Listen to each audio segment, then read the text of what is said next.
Want to take total control of city schools away from Mayor Adams. They say mayors, including Adams, have used their authority to shut down schools, promote charter schools, and cut education funding. Teacher unions and some parents want to take that control away and give it to community education councils or elected school boards. But Schools Chancellor David Banks says before the mayor's office took over, the system was rife with corruption. Taxpayers, parents in New York City need to know that there's somebody that they can go to who is in charge of the system. It's not cast judgment on any particular mayor or chancellor. It is really how best to run the public schools in New York City. The state education department is conducting a study to figure out the best way to run the city's schools. Well, Governor Hochul's subway safety plan is drawing new criticism tonight. As Fox 5's Morgan McKay shows us, one advocacy group is saying it will lead to racial profiling.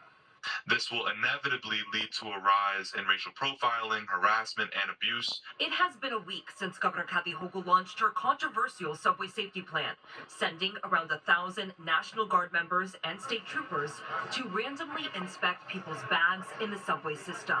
And some are pushing back. Sending the military to the subway. I don't even understand why we thought that was going to make sense. 67 advocacy organizations and 23 elected officials all writing a letter to Hochul condemning her plan. Hochul defended her decision to send additional law enforcement to the subway system after a major spike in crime at the beginning of the year, saying that riders feel safer seeing officers in uniform on the subways. Crime in the transit system is still up by more than 13% this year. But advocates say that instead of spending money on more cops, additional funding should be directed towards mental health initiatives and affordable housing. New York City public advocate Jumaane Williams calling out Hochul for, quote, lazy leadership. You can even look at the governor's own words to show how theatrical this was. This criticism of Hochul's plan has come from both sides of the aisle, with the NYPD chief of transit also tweeting last week that the subways are not, quote, a war zone. However, that criticism is not shared by everyone on the city level. Mayor Eric Adams praised the presence of the National Guard and state police. I think their uniforms are cool as hell.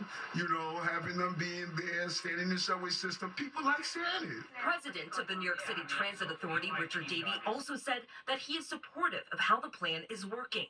When asked if additional law enforcement should be a permanent fixture in order to keep crime down, Davey said the real problem is repeat offenders. I think it rises and falls when recidivists aren't kept in custody. I mean, that's the problem. But for those career criminals or folks who require, have acute mental health issues, if we get them out of the system, I think we'll be in very good shape. Now, Governor Hochul's office, in response to the letter, said this is not about targeting one group. These bag checks will be random. They also pointed to the governor's $20 million investment in additional mental health outreach teams to the subway. Reporting from the newsroom, I'm Morgan McKay, Fox 5 News. All right, let's talk